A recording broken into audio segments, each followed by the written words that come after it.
Hi friends, అయితే మనం ఈరోజు నాంచాకు చాలా మందికి అంటే ఇంట్రెస్ట్ ఉంటుంది. అంటే నాంచాకు నేర్చుకోవాలని, ప్రాక్టీస్ చేయాలని చాలా ఇంట్రెస్ట్ ఉంటుంది. అయితే దాంట్లో నేర్చుకోవడంతో పాటు దాంట్లో కొన్ని రిస్కులు కూడా ఉన్నాయి. ఆ రిస్కుల గురించి ఈరోజు మాట్లాడదాం. అయితే ఫస్ట్ ఆఫ్ ఆల్ నాంచాక్ని మనం తీసుకున్నప్పుడు దాన్ని ఎంత రేటు తీసుకోవాలా, ఎంత ప్రైస్ని తీసుకోవాలంటే ఎట్లా బట్టి మనం ఎక్కువ ప్రైస్ పెట్టి తీసుకుంటాం. అయితే ఏ టైప్ ఆఫ్ నాంచాక్ తీసుకోవాలనేది కూడా మనకు తెలియదు. సో నా సైడ్ నుంచి నేను సజెషన్ చేసేది అయితే వుడ్ నాంచాక్ అయితే ఫస్ట్, అంటే బేసిక్గా ఫస్ట్ నేర్చుకోవాలనుకున్న వాళ్ళు ఖచ్చితంగా వుడ్ నాంచాకు తీసుకుంటేనే మేలు. ఎందుకంటే మనకి ప్రాక్టీస్ చేయాలి, అదే నాంచాక్ని ఏ విధంగా ప్రాక్టీస్ చేయాలనేది మనకు ఫస్ట్ బేసిక్ మెథడ్లో మనకు వుడ్ నాంచాక్ అనేది బెస్ట్. ఇఫ్ ఇన్ కేస్ మనం ఐరన్ తీసుకున్నామంటే లైట్ వెయిట్ ఉంటుంది. అంటే వుడ్తో పోల్చుకుంటే ఐరన్ అనేది కొంచెం లైట్ వెయిట్ ఉంటుంది. సో దానివల్ల మనకు ప్రాక్టీస్లో డిఫరెన్స్ కనిపిస్తుంది. సో నా సైడ్ నుంచి నేను చెప్పేది అయితే పక్కాగా అందరూ వుడ్ నాంచాకుని చూస్ చేసుకోండి. ఇది ఫస్ట్ ఆఫ్ ఆల్. దాంట్లో కూడా మన ప్రైజ్ని బట్టి ఉన్నాయి. మినిమం ఒక 400, మ్యాక్సిమంలో ఒక 600. వీటి మధ్యలో ఉన్నటువంటి ప్రైజ్ ఉన్నటువంటి నాంచాక్ని తీసుకోండి. దానికంటే ఎక్కువ పెట్టి డబ్బులు ఓట్టుకోవడం ఎందుకు అనేది నా ఐడియా. అయిపోయి ఇది పక్కన దుబ్బేద్దాం. నెక్స్ట్ వచ్చేసి నాంచాక్ ప్రాక్టీస్ చేసే వాళ్ళు చేస్తుంటారు బాగానే. అయితే ప్రాక్టీస్ చేసేటప్పుడు ఎక్కడెక్కడ దెబ్బలు తగులుతాయి అనేది మనం ఒకసారి మాట్లాడుకున్నాం.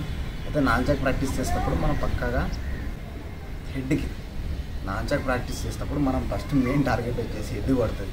అంటే మనం ప్రాక్టీస్ చేసేటప్పుడు నాంచాక్ అనేది మన నాంచాక్ మనకే హెడ్కి టచ్ అవుతుంది. సో దానివల్ల ఎక్కువ ఇంజరీస్ ఉంటాయి. సో చూసుకోండి. నెక్స్ట్ వచ్చేసి ఎల్బోస్కి అంటే మోచేతులకి మనం నాంచాక్ ప్రాక్టీస్ చేసేటప్పుడు ఎల్బోస్కి కూడా పక్క దెబ్బలు తగులుతాయి. సో ఎల్బోస్ని కూడా చూసుకుంటున్నాడు. నెక్స్ట్ వచ్చేసి నెయిల్స్, అదే మన ఫింగర్స్కి అండ్ నెయిల్స్కి ఖచ్చితంగా టచ్ అవుతుంది. సో ఈ ప్లేసెస్ కూడా జాగ్రత్త చూసుకోండి. నెక్స్ట్ వచ్చేసి మన ప్రైవేట్ పార్ట్స్, నాంచాక్ ప్రాక్టీస్ చేసేటప్పుడు మనకు ప్రైవేట్ పార్ట్స్ మీద ఎక్కువ కాన్సన్ట్రేషన్ పెట్టుకోండి. ఇఫ్ ఇన్ కేస్ తగిలిందంటే పనికి రాకుండా పోతాం. నెక్స్ట్ నీస్ అంటే మోకాలు, మనం నాంచాక్ ప్రాక్టీస్ చేసేటప్పుడు మోకాల మీద కూడా దెబ్బలు తగులుతాయి. సో సింపుల్ చెప్పాలంటే మ్యాక్సిమమ్ ఈ సిచ్యువేషన్స్లో ఈ పార్ట్స్లో దెబ్బలు ఎక్కువ రావడానికి ఛాన్స్. నెక్స్ట్ బ్యాక్ హెడ్, మన క్యాచింగ్ తీసుకునేటప్పుడు నాంచాక్ని సరిగ్గా తీసుకోకున్నాం అనుకో, అది వచ్చి ఇక్కడ టచ్ అవుతుంది, బ్యాక్ టచ్ అవుతుంది, అంటే హెడ్ బ్యాక్ టచ్ అవుతుంది. నెక్స్ట్ వచ్చేసి ఫ్రంట్ ఇట్ సైడ్స్, ఇన్కేస్ మనం క్యాచింగ్ తీసుకునేటప్పుడు ఈ హెడ్ కూడా టచ్ అవ్వడానికి ఛాన్స్. నెక్స్ట్ ఎల్బోస్ ఖచ్చితంగా టచ్ అవుతాయి. నెక్స్ట్ ఫింగర్స్, నెయిల్స్ ఖచ్చితంగా మనకి సరిగా క్యాచ్ చేయకుండా చక్కగా వచ్చి నెయిల్స్కి పడుతుంది. సో దానివల్ల కూడా ఎక్కువ పెయిన్ ఉంటుంది. నెక్స్ట్ వచ్చేసి నీస్, మన మోకాలకు తగులుతుంది. నెక్స్ట్ వచ్చేసి ప్రైవేట్ పార్ట్స్, మనకి ఎక్కడైతే ప్రైవేట్ పార్ట్స్ ఉంటాయో అక్కడ ఖచ్చితంగా నాంచాక్ అనేది తగులుతుంది ప్రాక్టీస్ టైంలో. సో వీటన్నిటిని మైండ్లో పెట్టుకొని ప్రాక్టీస్ చేయడం అనేది చాలా ఇంపార్టెంట్ అని నేను చెప్తాను. నాకు తెలిసి ఈ ప్లేసెస్లో తగలకుండా పెట్టుకుంటే మంచిది. ఇఫ్ ఇన్ కేస్ ఇవన్నీ పక్కాగా మనకి టచ్ అయ్యేటువంటి పాయింట్స్, అంటే మనం నాంచాక్ని ప్రాక్టీస్ చేసే టైంలో ఏమాత్రం మిస్ అయినా మనకి ఖచ్చితంగా తగిలేతాయి. సో మనం నాంచాక్ ప్రాక్టీస్ చేసి ఎంత సీరియస్గా ప్రాక్టీస్ చేసినా తగిలే ప్లేసెస్ ఇవి. నాంచాక్ని మనం ఎంత సీరియస్గా ప్రాక్టీస్ చేసినా, ఎంత సీరియస్గా మనం పర్ఫామ్ చేసినా ఈ పార్ట్స్లో మనకు ఖచ్చితంగా నాంచాక్ అనేది టచ్ అవుతుంది, తగులుతుంది, దెబ్బ తగులుతుంది. అది ప్రాక్టీస్ టైంలో. తర్వాత ఇఫ్ ఇన్ కేస్ మనం ఎంత ఇంట్రెస్ట్ పెట్టి చేసినా కానీ తగిలే పార్ట్స్ ఇవి. ఇఫ్ ఇన్ కేస్ మనం ఒక క్యాజువల్గా నార్మల్గా చేసినామంటే ఎక్కడ తగులుతుందో కూడా చెప్పలేము. ఎందుకంటే అది చైన్ సిస్టమ్ కదా, ఎక్కడైనా వెళ్ళి తగలచ్చు. సో బీ కేర్ఫుల్ చేసేటప్పుడు, ప్రాక్టీస్ చేసేటప్పుడు, నేర్చుకునేటప్పుడు.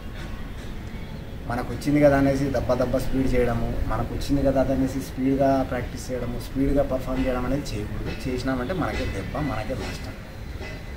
సో దీని ప్రకారం చూసుకుంటే నాంచాక్ అనేది డేంజరస్ వెపన్ నా దృష్టిలో. ఎందుకంటే దాని డైరెక్షన్లో మనం చేంజ్ చేస్తామంటే, సో దానికంటూ పర్టికులర్ డైరెక్షన్ ఏమి ఉండదు, మన చేతిలో ఉంటుంది. ఇఫ్ ఇన్ కేస్ మనం డైరెక్షన్ కరెక్ట్గా చేంజ్ చేయలేకపోయినాం అనుకో, అది ఎక్కడైనా తగలచ్చు.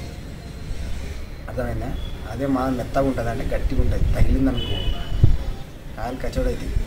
సో బీ కేర్ఫుల్ ప్రాక్టీస్ చేసేటప్పుడు. అయితే ఇప్పుడు ఈ వీడియోలో మనం పర్ఫెక్ట్గా వీటి గురించి ఎందుకు చెప్తున్నామంటే నాంచాక్ చేసేటోళ్ళకి కొంచెమన్నా యూస్ఫుల్ అవుతుంది అనేసి ఈ వీడియో చేయడం జరిగింది. అయితే ఈ వీడియో నీకు నచ్చితే సబ్స్క్రైబ్ చేయి, లైక్ కొట్టు, కామెంట్ పెట్టు. ఇఫ్ ఇన్ కేస్ నీకు ఏమైనా డౌట్ ఉంటే కామెంట్ పెట్టు, దాని నుంచి కూడా డిస్కస్ చేద్దాం. అయితే ఈరోజు వీడియో వచ్చేసి ఇదే. ఇంకా మోర్ వీడియోస్ ఖచ్చితంగా అప్లోడ్ చేస్తాను. Thank you for watching.